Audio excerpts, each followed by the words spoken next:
Hey, Paul, how you doing? Can you hear me?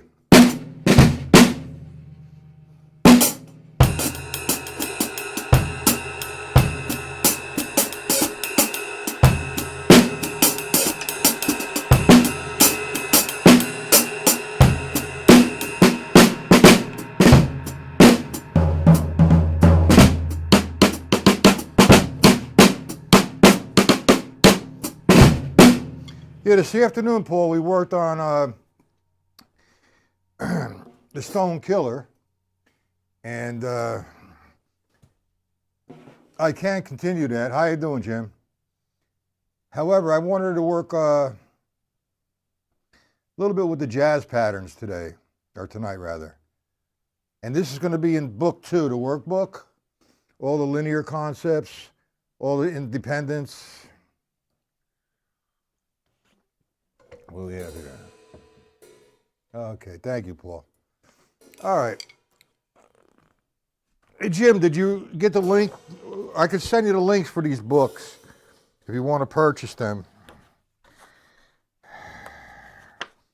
For the Syncopation Book, I'll send you the link for the Syncopation Book, for the Morello books, for the Shafee books, and my books. Okay, Jim. Whoever else is here watching, we'll work with some jazz patterns. And we have 2 options. We're going to work out of the Syncopation Book or the Stick Control Book. I've been working out of the Stick Control Book all the time. If you want to work on the Syncopation Book, you have all of them. Okay, good. Let's go to the Syncopation Book then. Okay.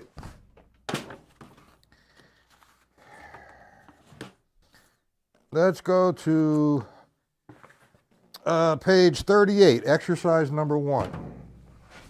I got to get a music stand so I can see everything, all right? Now, first things first. Page 38, exercise 1, line 1. Okay, the first thing you have to understand is the difference between straight up and down and swung. So let me play the first couple measures because they don't repeat themselves. He's got something in there that's a little strange. All right, anyway, let me play the first line of page 38, straight up and down. What I'm going to do, who's this?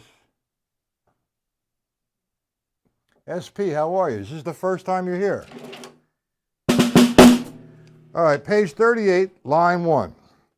I'm going to play just with one hand. 1 and 2 and 3, 4. That's the first measure. Now, if you're not familiar with the reading,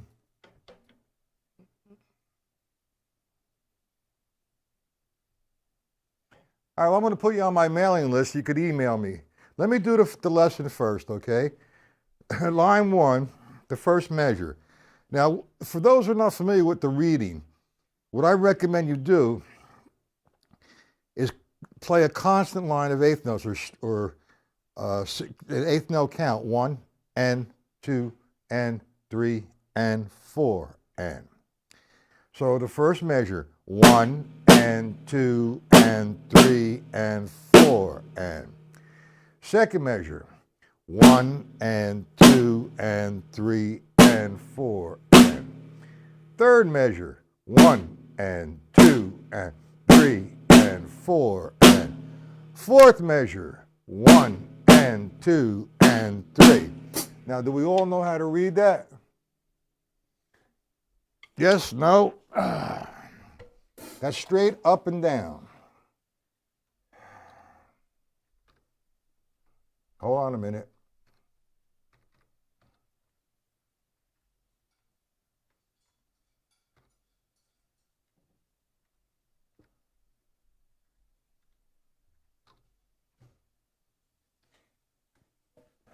Now, SP, if you email me, I'll put you on my mailing list. Do we all know how to read that? I'll play it a little up tempo. 1 and I'll straight up and down. 1 and 2 and 3 and 4. 1 and 2 and 3, 4. 1, 2, 3 and 4 and 1 and 2 and 3 and 4. Okay? Everybody knows how to read that. Now, that's just straight up and down. We could do a lot with straight up and down, but we're going to go to the jazz vein right now. And when I go to swinging something or play it in the jazz mode, I think triplets. Not when I'm playing a tune, I think of the tune, but in this case, I'm thinking eighth note triplet, like 1 and 2 and 3 and 4 and. Now the downbeat is the first note of the triplet, and anything else that falls on the ands is the duh of the triplet. First measure, 1 and duh. That's the first downbeat. Now the second downbeat, we have 3 and duh, 4 and, 1 and 2 and 3 and 4 and. We're in the Syncopation Book, page 38. So we have 1 and 2 and 3. Now we're going to swing it. 1, 2, 3, 4. 1, 2, 3, 4, 1.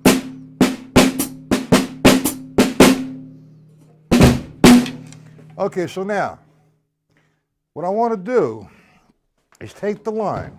It's a 4-measure increment. And I want to play it against the jazz tie straight ahead. Now look at that right hand. Free stroke, down. A free stroke, down. A free stroke, down. No bass drum yet. I should play the bass drum on 1, 2, 3, 4. 1, 2, 3. Hi-hat, heel, toe. 3, 4. 1 and 2 and 3, 4. That sound is very important with the right hand. And 1.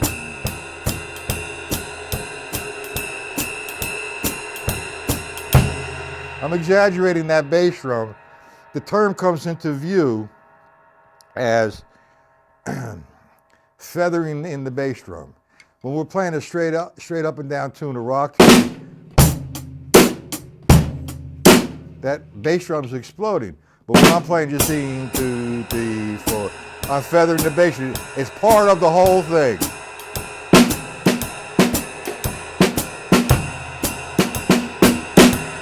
Now we look at line 1. I want to play that against the jazz time. Let me slow that down for you. 1 and 2 and 3, 4.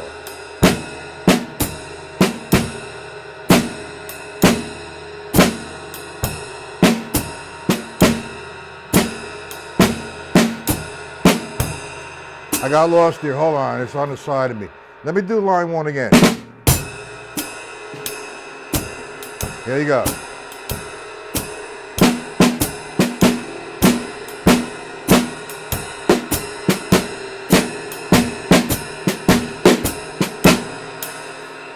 That's the first line. A little up tempo. Little up tempo. The ding gong dee 4 1 2 3 4. My left hand's gonna play the line. 3 4 1 2 3 4 1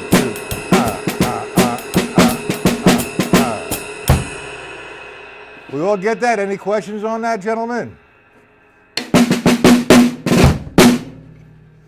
Any questions? Now, if you want me to continue on that, I'll do the whole page for you. Line 2, straight up and down, up, swung. First one surface, 3 4.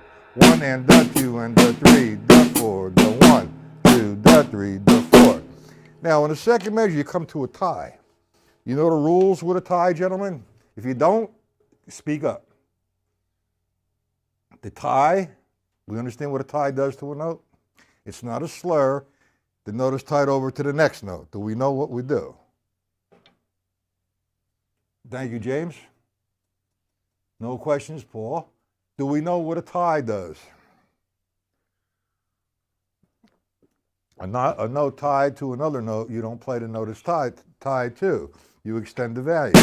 So if I do number 2, second line, page 38, exercise 1, second line. 1 and the 2 and the 3, the 4.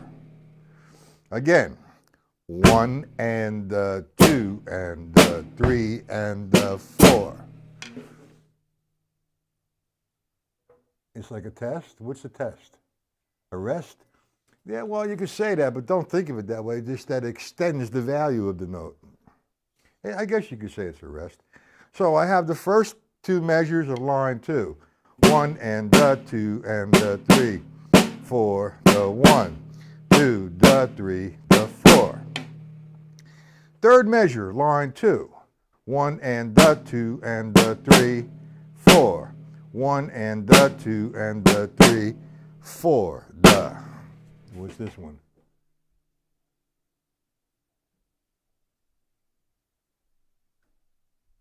We add the value of the note of the second note. No. You don't play it. I don't think of it that way. All right, the line 2, the fourth measure. 1 and the 2 and the 3, 4, the. Now, I'm counting these right now. What I like to do is get to a point where I'm going ba ba ba da ba da do ba ba da ba ba da ba ba da. That was the same line, but I was humming it as opposed to counting it. If you feel that you can, instead of counting, you can hum it, because that's the next platform, do it. But don't make any mistakes. If you make mistakes, that means you're weak on the counting and know where you're at. So now, I'm going to play line 2 against the jazz time. Bass drum, 1, 2, 3, 4. 1, feathering it in. Line number 2.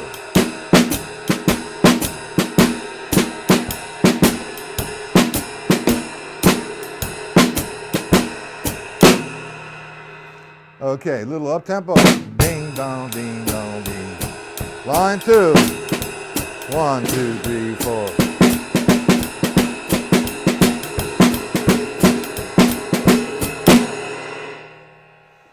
Simple. Okay, it's not easy. It takes a lot of time. Now, I'm going to take those 2 lines and make something. We're going to extend the workout. You understand how to play it on one surface, straight up and down, and swung. You know how to play against the jazz time. All right, the right hand is playing the jazz time, the left foot is playing 2 and 4. The bass drum is being feathered 1, 2, 3, 4, and you're playing the line with the left hand. So here's what we're going to do. I'm going to try this. I'm going to do measure by measure. Line 1, the first measure, I'm going to play the first time with my left hand against the jazz time. I'm going to then play the first measure again, but this time I'm going to play it with the bass drum. Let's try that. Nice and slow. With the hand. Foot. Now, did you see what I just did, gentlemen? I'll slow that down. 1, 2, 3, 4. Hand. Foot. You got that? Any questions on that?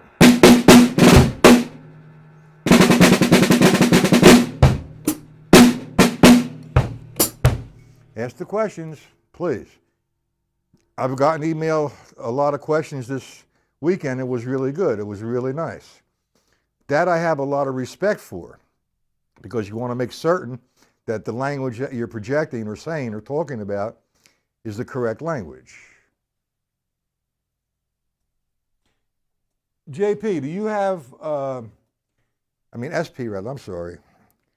Do you have any questions?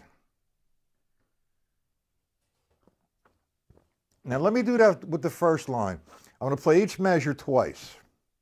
First with the hand, and then the second time with the bass drum. Then go to the second measure, play that with the left hand, and then the second time I play it with the bass drum until I get to the end of the measure.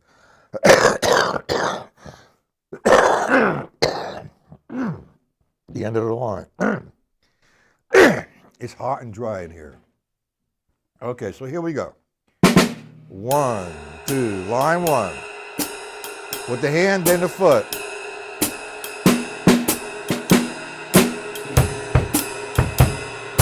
Second measure.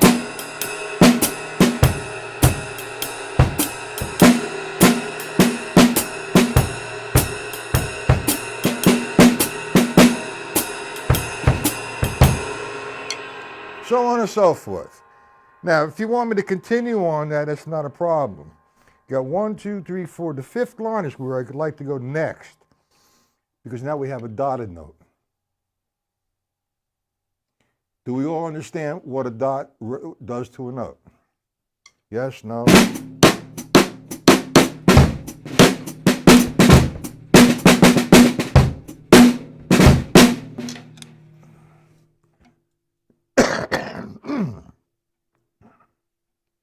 Okay. Do we all understand what a dot does to a note? A dot placed after a note increases the value of the note by 1/2 the original value. Example, a quarter note is equal to 2/8 notes. A dotted quarter note, it's going to be more than 2/8 notes because it increases the value, but how many? Okay, you have the quarter note is equal to 2/8 notes. You're going to increase it by 1/2 the original value. The original value is 2, and half of 2 is 1, so you're going to increase it by 1/8 note. So a dotted quarter note is going to be equal to 3/8 notes. What is this question? Let me see.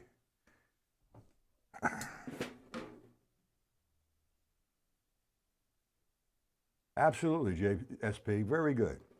All right. Let's go to where the dot is presented here in his book. That's 1, 2, 3, 4. Well, he goes to the third line, actually. Let's go to the third line. Okay. If you add up the first measure of all the values of the notes, you will come up with 8/8 notes or 4 quarter notes. Now, let me play the third line. 1 and 2 and 3 and 4 and first measure. Second measure.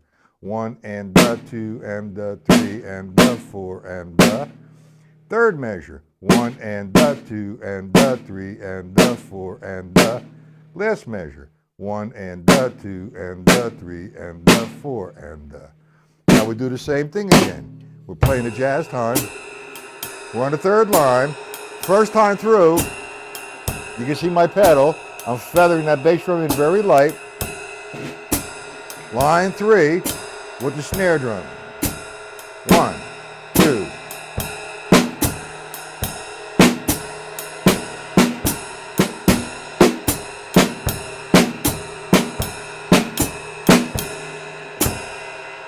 And then we drop it with the bass drum.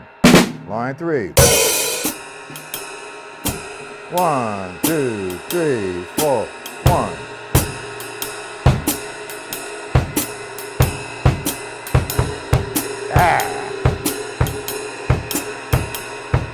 Little slop. Let me try it again. Third line.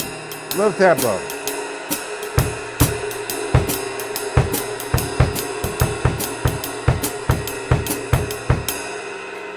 So on and so forth. Okay, everybody's got the answer to that. That's very good. Now, this is understanding straight up and down and swung, and then we take it to another platform against the jazz time. Now, I didn't want to get into this, and I'm going to explain a little bit of it. It's the Alan Dawson concept, and I love Alan Dawson. I think Alan Dawson was a brilliant instructor and a great player. even if he took over Joe Morello's chair with the Brubeck Quartet. Now don't forget, Joe Morello was with Brubeck for 12 years. He must have traveled around the world 30 times with Brubeck. And they had some dispute about, what the disputes are usually about, finances, and they departed. And they parted company. So the chair was offered to Alan Dawson with Brubeck. And Alan Dawson was the head instructor at Berklee College of Music. He had gone through tremendous amount of great students who became great players. One, for example, Tony Williams. All right, so here's the Alan Dawson concept. We're just going to do it basically. I'm going to get into it some other night. But there's the long note and the short note. In this case, we're going to consider the quarter note, the long note, and the eighth note, the short note. So I'm going to play all long notes with Mr. Bass Drum and all short notes with the snare. Okay, so I go to line one. I have a short note and a quarter note. So I'm going to have one and da. The second downbeat, two and da, three and da, four and da. So if I played it up a little bit, it's a lot different. Same figure, different sound, different voices, different colors. I just love it.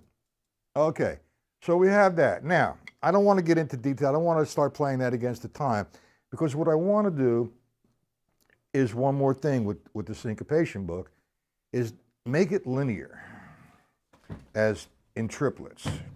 Now, linear, for those who are going to view, the reason why I do get into a lot of simple explanations of what linear is, this is being recorded, and it's on my YouTube channel, and as other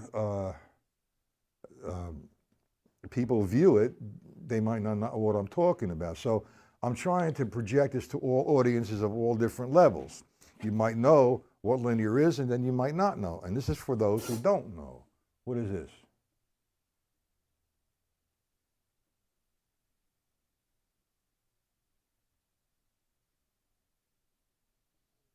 Well, you got to slow it down there, James.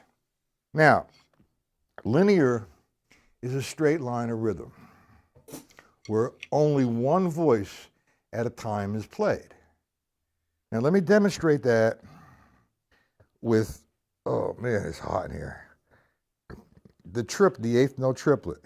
And again, the way I count eighth note triplets is 1 and 2 and 3 and 4 and some may count a triplet as 1 triplet, 2 triplet, 3 triplet, 4 triplet, or 1 ta-ta, 2 ta-ta, 3 ta-ta, 4 ta-ta. Those other two methods I just did I don't like, and they don't really work that well. I don't feel good or comfortable with that. So I revert to 1 and 2 and 3 and 4 and the only time I do a different count of a triplet is if I'm subdividing the triplet and doing polyrhythms. I'll take the triplet and count 1, 2, 3.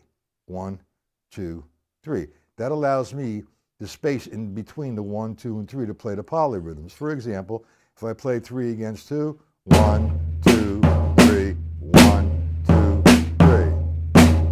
All right, the triplet should be on the left. I'm sorry. Okay, and then 3 against 4.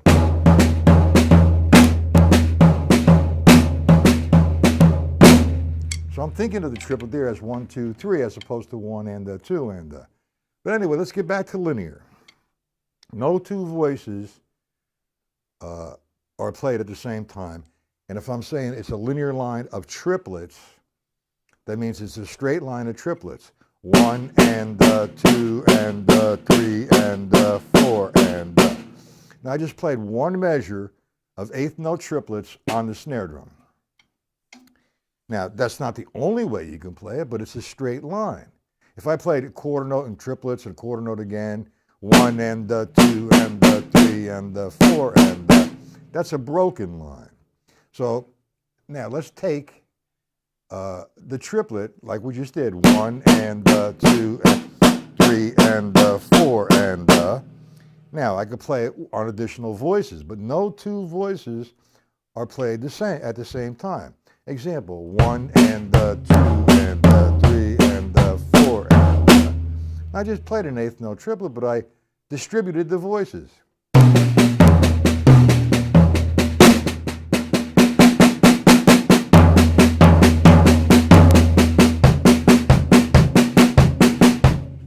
So I'm playing linear triplets. No two voices hit, depending on what you want to play. Anytime two voices hit, the terminology is layered. It's called layered or harmonic. If I play two voices at one time, they're in harmony or layered. Okay, we understand that? Who's that?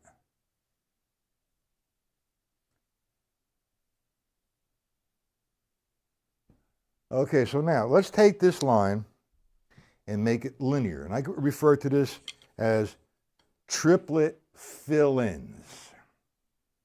Okay? I'm going to take the first line. Now, what's there is 1 and 2 and 3 and 4. So if I played that in full strokes, I'm going to get an accent. Now I want to make it a linear line of triplets. I'm filling in the blanks with the remainder of the triplet. For example, 1 and would be the first downbeat. Second downbeat would be 2 and Third downbeat would be 3. So I play that together. We understand that, gentlemen.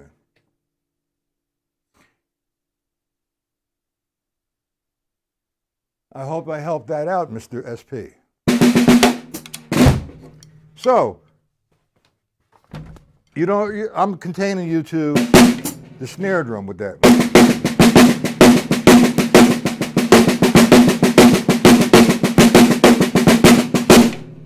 That's on one surface. No two voices are hitting at the same time.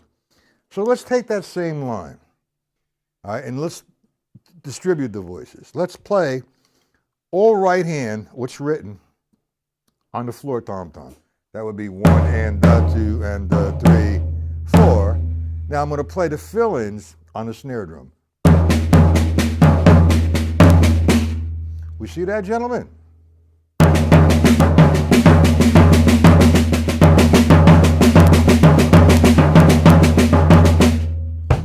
Let the 4 go.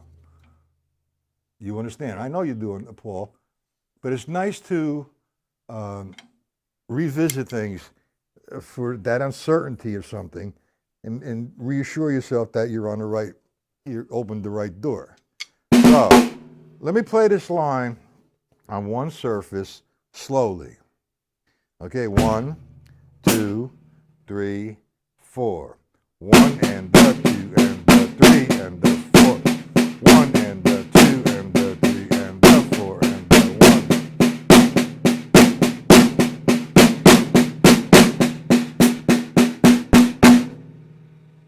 And you go through the whole page like that. Have a lot of fun. First, it's going to sound very mechanical, which is okay. You understand it, and it's all mathematical. That's not a problem. Now, by consistently working at it, at a variety of tempos, and doing it correctly, you'll start to hear melodic structures happening and phrasing happening. If I did the first two measures over and over again on separate voices or different voices, the whole thing, the sound changes, but the figure remains the same. That's where the musicality comes in. That's where the creativity comes in. So I'm trying to open these doors for you so you can do that. Now that's just, we're going to go to the stick control book after this next segment right here. For example, if I took this line and said, all right, I want to do a substitution. I'm going to play my right hand. I'll play the first measure. So now, instead of using my right hand, which is still linear, I'm going to use my bass drum in its place. Okay, so if I played the first measure just with the bass drum, it would be 1 and 2 and 3, 4. Now I want to do the fill-ins on the snare. 1 and 2, 1 and 2 and 3, 4. Same thing, linear, but I'm playing it between the bass drum and the snare drum instead of just on one surface. Do we understand that? Second measure, same way, the substitution. No right hand, just the bass drum, and the fill-ins are with the left hand. So we have measure number 2. 1, 2, 3, 4. Measure number 3. 1, 2, 3, 4. I reversed it. Matt! Okay, measure number 4. I reversed it, I'm sorry. But the next move, playing a jazz time.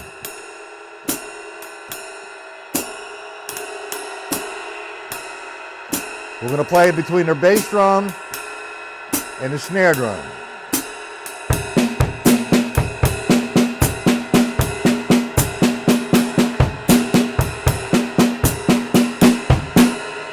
Sorry, so on and so forth. We understand that. Excuse my mistakes. I'm getting exhausted from the heat in here. But anyway, let's put that aside. And that's going to be in workbook number 2. A whole load of those things. The linear concepts, the jazz patterns, the jazz formulas, the stick control formulas. And I'm going to try to keep it down. Instead of 180 pages, I don't want to make a 200-page book. Okay, so I want to make it maybe in increments, maybe separate books. Suggestions from the crowd would be good. You know, if I have stick control formulas, I can make that a book. Linear concepts, I can make that a book, a workbook. Now, I'm not making a publication yet. All right, substitutions, jazz patterns, reading, polyrhythms. So I would appreciate some suggestions from you guys. You want one book per concept, or you want a big book of the whole thing? It's up to you guys. Now, I want to go to the stick control book right now, and I want to open up to page 5, line 1. Now, everything you see there, all right, all the variety of sticking patterns, it's all eighth notes, 1 and 2 and 3 and 4 and. And I do have a few videos on YouTube of how George Lawrence Stone taught, well, the way his approach was to stick control book, making the right and the left stick sound the same. Okay, so now what we're going to do with this is I'm going to give you one more thing here, because I don't want to overwhelm you too much. There's a lot, and I just want to give you like an overview of where we're going all the time. And we're going to take one segment one time, and I need questions. Okay, the questions help me help you, and it helps me help you. I guess I said that a little different. Anyway.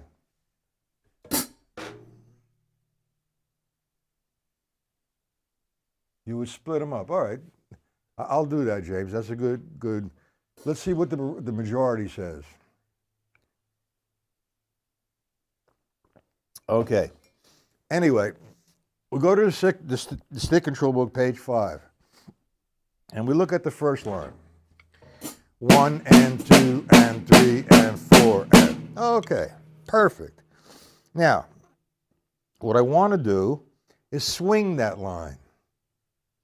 So again, now when I swing the line, I go into a triplet zone, 1 and 2 and 3 and 4 and I'm going to get this now, 1 and 2 and 3 and 4 and so on and so forth. Now, we're going to do the substitution thing again.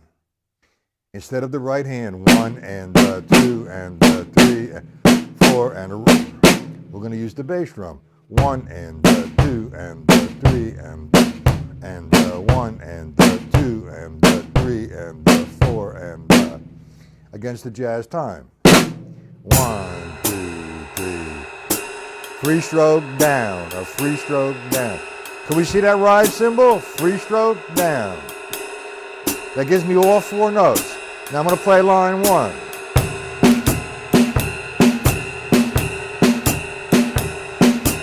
One, the 2, the 3, the 4, the 1, the 2, the 3, the 4. Same thing with line 2. SP, are you following along, young man?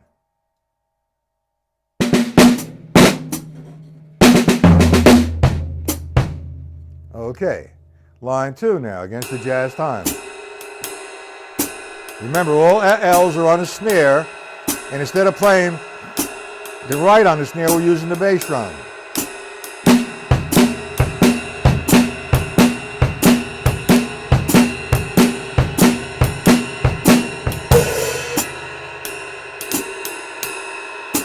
Free stroke down, line 3.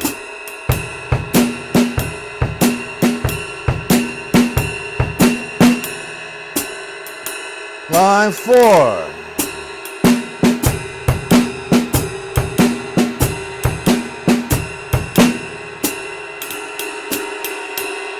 Line 5.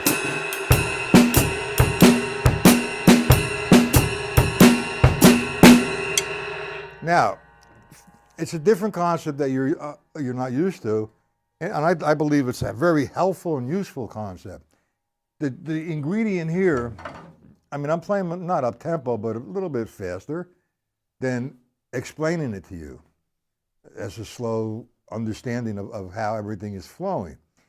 Actually, the slower you play this, the stronger you become with your independence. And I'm going to give you an example. Line 1.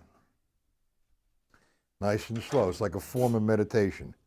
1 and the 2 and the 3 and the 4 and the 1 and the 2 and the 3 and the 4 and the slower you do that, the stronger you become. Then you can take it here.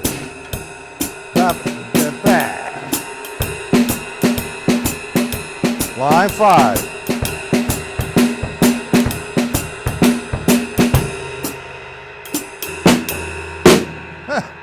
So on and so forth.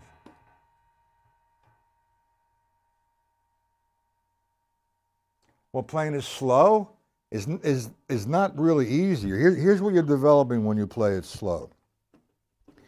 A sense of concentration, intense. You can't go nowhere. I mean, you have to think of 1 and the. Now, what's best if you close your eyes, once you played it for a while, close your eyes and just try to play it without looking at it and developing the sound. That is going to make you stronger. Okay, now, I stopped at line 5. What is this? Absolutely, that's just jazz chops, but that's not jazz. It's a straight ahead pattern. It's not an open jazz pattern. It's not a melodic structure yet. And this is the first, one of the steps towards that. So you want to work on, I mean, you have the Jim Chapin book. The Jim Chapin book was a great book. And like I had mentioned before, Jim Chapin was a sweetheart of a man, and he had passion for playing and teaching second to none. But in my opinion, with the advanced techniques of the modern drummer, at the time when I was a kid, that was the only thing available. And it was torturous to go through. And I really feel with everything else opening up on me, it don't swing. But what really made that book was the graphics of looking at how to play eighth notes against the dotted eighth quarter note, or eighth note triplets, or whatever, and the combinations. What you call the Gary Shafee, the patterns, was that time functions. He gets into these possibilities of the triplet and against the jazz time. And see, that's very basic. We're not talking melody yet. We're not thinking melodically, only because we're learning mechanically. And once we finish that, then we go to the next platform. It's a growing process. You know, you can't sit there and play, for example, Blue Monk. It's a 12-bar blues. Ba-ba-doom, bang. Ba-ba-doo, bang. Bum, bum, bum, bum, bum, bum, bum, bum, bum, bum. That was 4 measures. That's thinking melodically. I'm not thinking 1 and the 2 and the 3 and the 4 and the. I'm thinking melodically.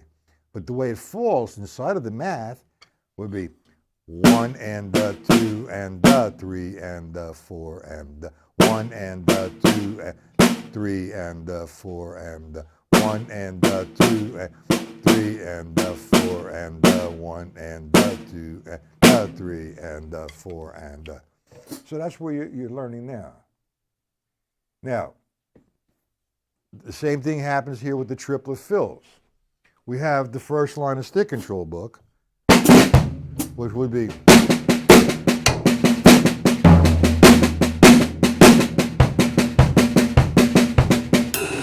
against the jazz time, line 1.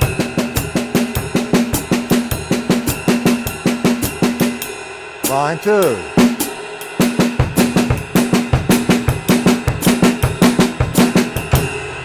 Line 3.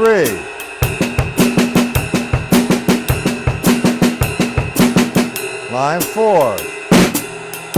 2, 3, 4.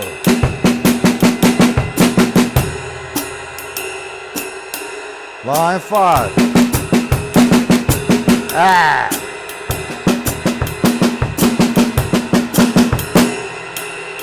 Line 5 again.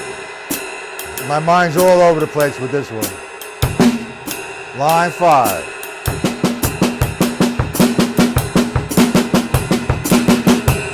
That wasn't line 5, sorry. The last one I just did, the one before that was. How you doing, Ed? Teaching late tonight? I'll still stay on for a little longer. But do you understand it? Any questions on it? Gentlemen,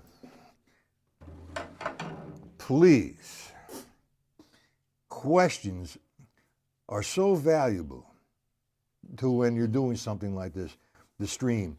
You have a question, if you post it into the chat, it makes everybody aware of a situation, not just from your question, I mean, not because it's you, but maybe it's them as well. And that helps them. Now, what I really like, you have my email, email me a question, and I'll address it on the stream. What's this, James?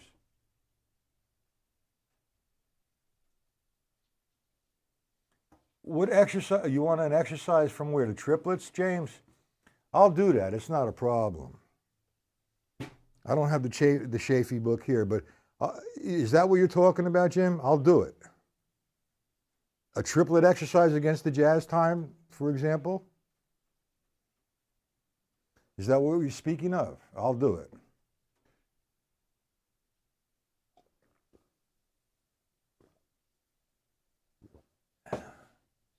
Okay. All right, so let me take something from the Chafee book.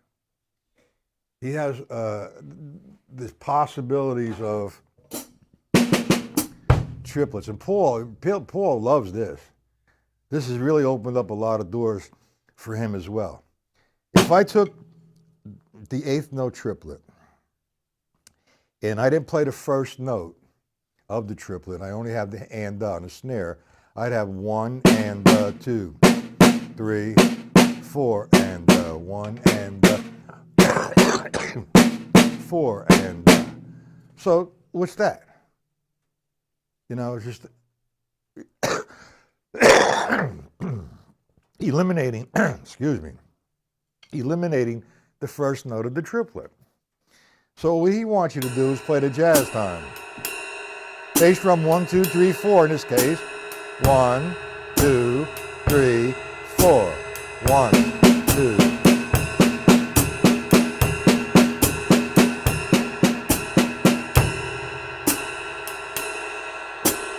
Now that's how he utilizes that triplet. But I take it a little further.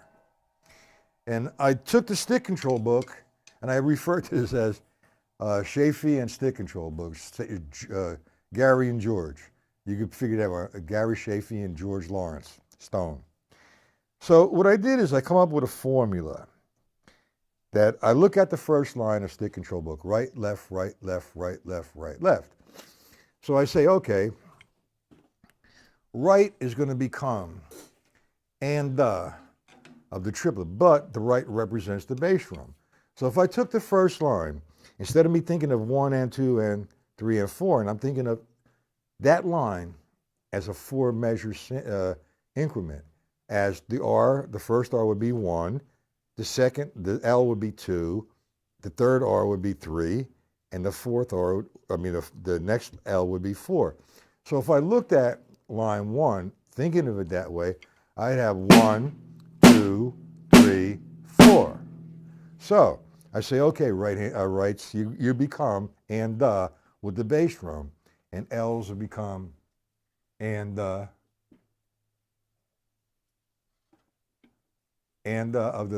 the left hand. So I have now the first right, left sequence would be 1 and 2, 3 and 4, and that was the first segment. Then I go to the second part of the first measure, which would be 1 and 2, 3 and 4, and I play that against the line. I'm referencing off the stick control as right becomes 1 and L becomes 2, 1 and So I'm playing this straight ahead. Line 1.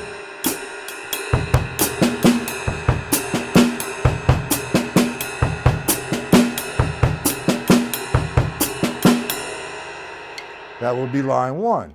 Now I go to line 2, it's the reverse. This concept is still the same. L becomes 1 and R becomes 2 and So I have line 2.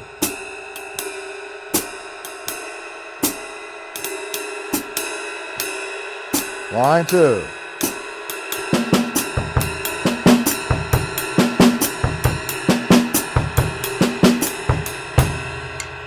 Okay, line 3, 2 rights, which would be 1 and 2 left, 3 and 4, and against the jazz pattern. 1, 2, 3,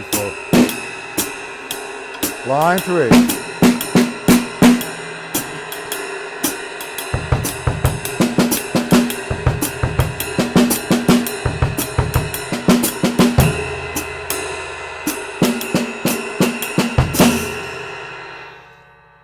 So on and so forth. I have so many different formulas. I have each and every one of them as a substitution like we're doing.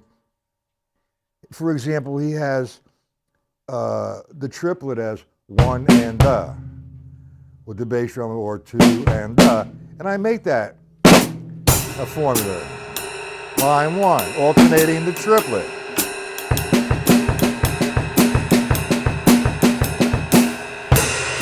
Wow, it's almost 8 o'clock. Mercy. Got to get off. Okay. Questions in my mailbox, please. Preferably in the chat. The more questions, the merrier it becomes.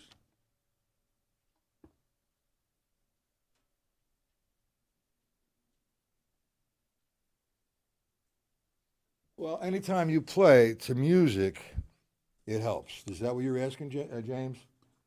There's nothing like saying, okay, you're from Mass, in your hometown or the city after that. They usually have jam sessions, open jams they call it, or open mic. Go to one of them. Sit in with a band. And believe me, you're going to take a beating. I don't mean physically, I'm talking musically. And they'll call a tune. You better know it. If you don't know it, you're in trouble. So what do I do if I don't know the tune? Well, you play time and try to make yourself go through it.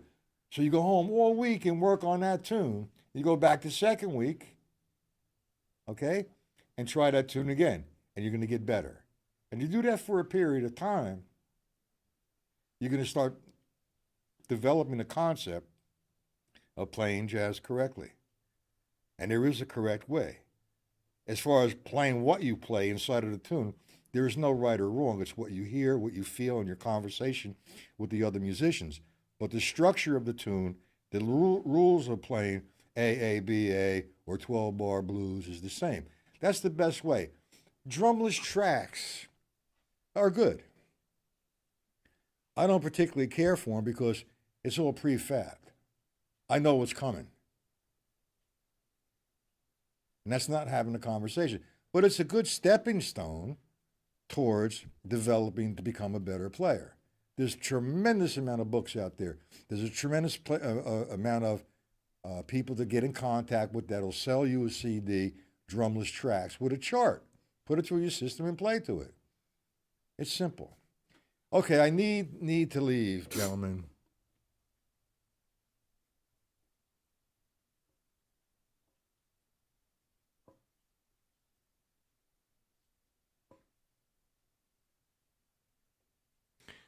Well, push pull. All right, that's the question. All right, I have to first of all. All right, let me address this, and then I'm going to leave. All right, push pull. It's not a trick. All right, it's manipulating the stick. All right, all I'm doing is throwing it down and going like this. Now I really don't practice that. I don't have that down. The only problem I have with push pull is with my left hand. Now, I'm 73 years old, and I'm starting to get some arthritic things going on here. And occasionally my left hand will stiffen up like this. That's not good.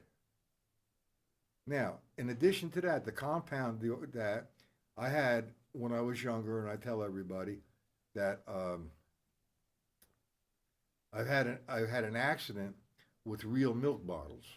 Now, that's way back when there was no plastic bottles. There was actually glass bottles. And I had about 6 or 7 of them in my hand like this, and I was running down the stairs. When I ran down the stairs, one of my shoes was untied. I tripped, and I fell with all the milk bottles. Now, what happened was my whole body went into shock, and I didn't think anything was wrong, but my left hand was hanging. And I have like 64 stitches in this hand. I cut an artery. I can go like this. I can make a fist, but I can't stretch that hand out totally straight like I can with this one. If you see the pinky, I could bring the pinky in, but if I let go of the pinky, she flips out automatically. I lost feeling in there. And with my age, my old age, I'm starting to lose a lot of feeling under here. And the arthritis, it comes and goes. It's okay. It's under control.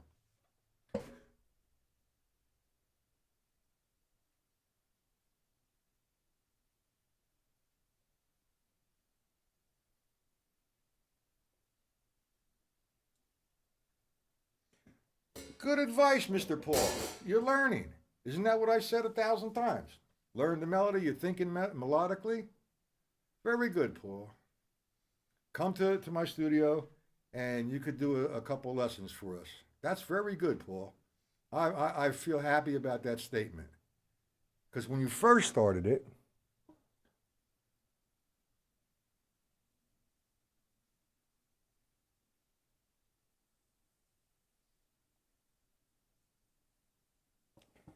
well, see, that's being creative, Paul. See, Paul's statement was he don't play, he plays in the cover tune band.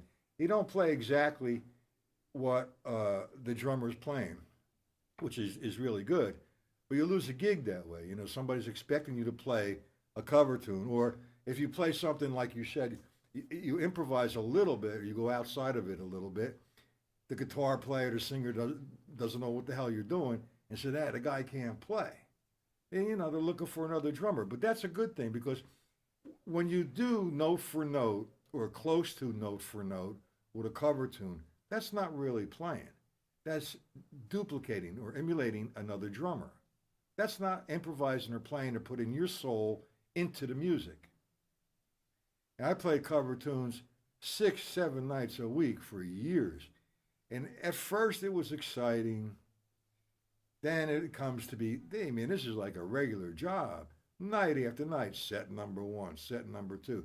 The same thing. It sucked. And I lost no, I didn't lose my passion, but I just I strayed away from my passion because I was making money playing, making a living. But playing, when you go outside of the box for the cover tunes, you might be in some trouble there.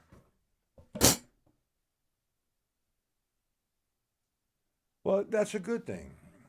What is this?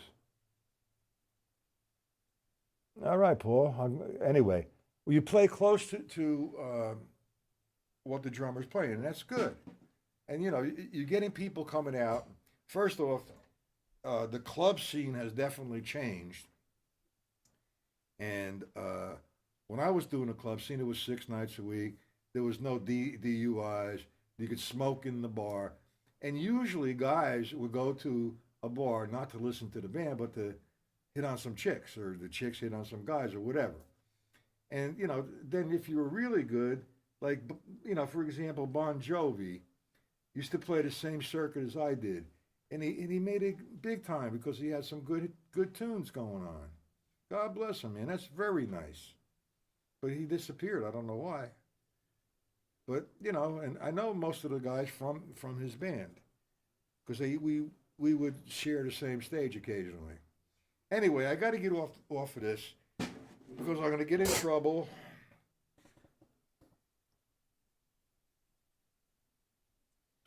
You got that right, Paul. You're making it happen for the band that you're working with. That's a good statement, and I respect that. Anyway, gentlemen, please email me. SP, email me. I'll put you on my mailing list, and I'll send you the agenda. And if I can, some PDFs. I haven't been doing too many PDFs because I did a workbook, and we'll be working at it. I'm working on the second workbook. And like you said, James, it's best to say, okay, stick control formulas as one book, linear as a different book. James, I do lessons here Monday, Tuesday, Wednesday, and Thursday. 1 p.m. and 7 p.m. Every Monday, Tuesday, Wednesday, and Thursday. Please come back.